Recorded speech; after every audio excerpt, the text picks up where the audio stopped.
الخير لنا ولكم. Allah Ta'ala menggandakan pahala kita, menggandakan kebaikan dan keberkahan buat kita sekalian. ويوالي العطاء والإحسان لرجالنا ونسائنا. Dan Allah Ta'ala mudah-mudahan senantiasa melanggengkan karunia-Nya untuk kita, untuk kaum laki-laki maupun kaum wanita. ويرزقنا القيام بأمره. Dan Allah Ta'ala karuniakan, anugerahkan kepada kita agar kita bisa menjalankan perintah Allah dengan sebaik-baiknya. والعمل على شكره. Dan juga bisa mempraktekkan dan mengamalkan dalam rangka syukur kepada Allah Ta'ala. ويحشرنا في زمرة Dan الصالحين. mudah-mudahan Allah Ta'ala kumpulkan kita di barisan kaum salihin. يا أكرم الأكرمين ويا أرحم الراحمين اللهم اغفر لنا ولهم وانظر إلينا وإليهم وارحمنا وارحمهم ووالدينا ووالديهم واجعلنا وإياهم من الذين آمنوا بما أنزلت على رسلك. اللهم إنا نسألك لنا ولهم التوفيق والاستقامة على أبوهم طريق والدخول في خير فريق.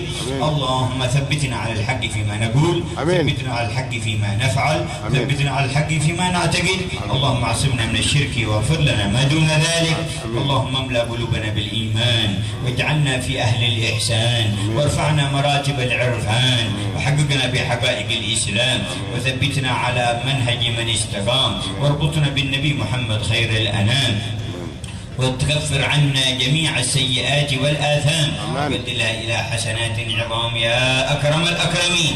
اللهم أصلح شؤون أهل آشي وتولهم في كل ظاهر وخاف بما أنت أهله وادفع البلاء عنا وعنهم وعن أهل جميع سمطرة وإندونيسيا والمسلمين في المشارق والمغارب. ادفع جميع المصائب والبلايا والنوائب ظاهرا وباطنا واجمع القلوب على ما تحب واجعلنا في من تحب واخصص أهل هذه المقبرة بفائض من الجود والإحسان وعظيم الامتنان واجمعنا بارنا إياهم في أعلى الجنان وأنت راض عنا من غير سابقة عذاب ولا عتاب ولا فتنة ولا حساب يا رب الأرباب يا قريب يا مجيب يا أكرم الأكرمين وأرحم الراحمين.